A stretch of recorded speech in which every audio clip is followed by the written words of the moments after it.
तो बच्चों कैसे हैं आप सब। मैं उम्मीद करता हूँ आप सब बहुत अच्छे होंगे, बहुत बढ़िया होंगे और आपकी तैयारी चल रही होगी। तो आज हम लोग भारतीय संविधान में जो लेक्चर लेके आए हैं बच्चों, वो बच्चे हैं हाई कोर्ट। ठीक है ना। आज हाई कोर्ट के बारे में पढ़ना है कि भारत में उच्च न्यायालय की क्या कंडीशन है, क्या योग्यताएं हैं, कितने उच्च न्यायालय हैं। ठीक है ना। तो वीडियो को स्टार्ट करने से पहले सबसे पहले आप लोग सब्सक्राइब कर लीजिए ताकि ऐसा लेक्चर आपको मिलती रहे और आपकी तैयारी में, आपकी पढ़ाई में मददगार साबित होता रहे। तो चलो बच्चों, देर नहीं करते हैं, वीडियो को स्टार्ट करते हैं। जिसमें आज का लेक्चर है हमारा हाई कोर्ट। हमने सुप्रीम कोर्ट का लेक्चर जो है प्रीवियस में देख लिया था, 2 पार्ट में उसको सारा हमने खत्म कर लिया है, कवर कर लिया है। इसको भी 2 पार्ट में खत्म करेंगे। चलिए वीडियो को स्टार्ट करते हैं। फर्स्ट पॉइंट देखते हैं। फर्स्ट पॉइंट क्या है कि संविधान के अनुसार प्रत्येक राज्य के लिए उच्च न्यायालय होगा। ठीक है ना। संविधान में ये विधिवत लिखा गया है कि हर राज्यों के लिए क्या होगा, एक हाई कोर्ट का प्रावधान किया गया है। और ये किया गया है अनुच्छेद जो है 214 के अनुसार, अनुच्छेद 214 के अनुसार। ठीक है। चलिए नेक्स्ट पॉइंट देखते हैं कि संसद विधि द्वारा 2 या 2 से अधिक राज्यों और किसी संघ राज्य क्षेत्र के लिए एक ही उच्च न्यायालय स्थापित कर सकता है। ठीक है ना। कम कर सकता है, ज्यादा कर सकता है, जो भी करने का अधिकार है हमारे पार्लियामेंट को है, ये ध्यान दीजिएगा। और ये किस अनुच्छेद के साथ हो सकता है, अनुच्छेद 231 के अनुसार। ठीक है ना। 2 कर सकते हैं, 4 कर सकते हैं, बढ़ा सकते हैं, घटा सकते हैं। जो भी राइट्स है हमारे पार्लियामेंट को दिया गया है, हमारी संसद को दिया गया है। ठीक है ना। अनुच्छेद 231 के अनुसार। चलिए नेक्स्ट पॉइंट देखते हैं कि वर्तमान में भारत में 25 हाई कोर्ट है। ठीक है ना बच्चों। इसमें वर्तमान में भारत में 25 हाई कोर्ट हैं। ठीक है।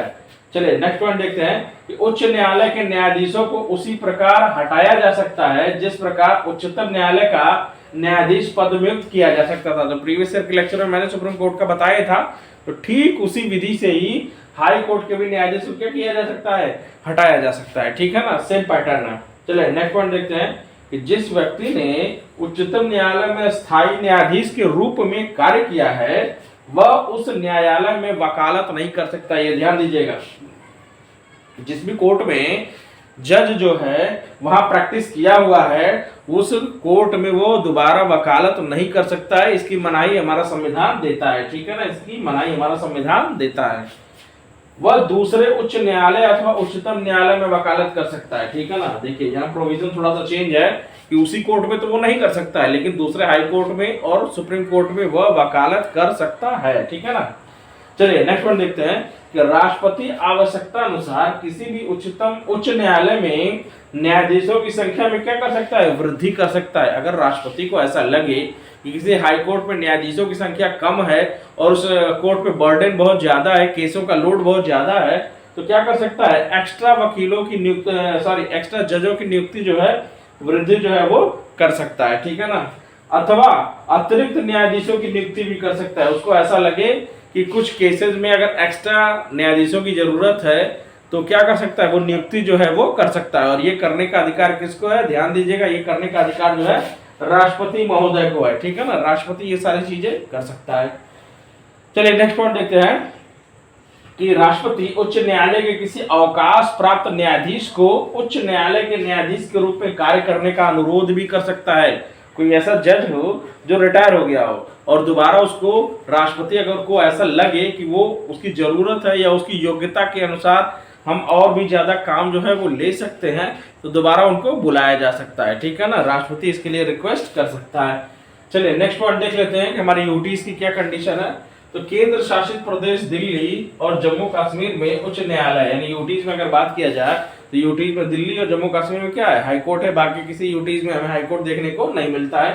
ठीक है ना। चलिए अब बड़ा इंपॉर्टेंट पॉइंट है कि हाई कोर्ट के न्यायाधीशों के लिए क्या योग्यताएं होनी चाहिए, उनकी नियुक्ति के लिए क्या क्या योग्यताएं होनी चाहिए। चलिए फर्स्ट पॉइंट देखते हैं कि वह क्या होना चाहिए, वो भारत का नागरिक होना चाहिए। इस पोस्ट के लिए वह भारत का नागरिक होना चाहिए। सेकंड पॉइंट है कम से कम 10 वर्ष तक न्यायिक पद धारण कर चुका हो। कितने वर्ष तक, 10 वर्ष तक। 10 वर्ष तक वह न्यायिक पद धारण कर चुका हो।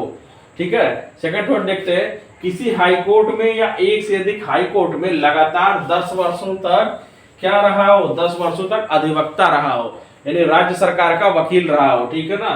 कितने वर्षों तक, 10 वर्षों तक। तब वो जाके कहीं ना कहीं हाई कोर्ट का जो है जज जो है वो बन सकता है।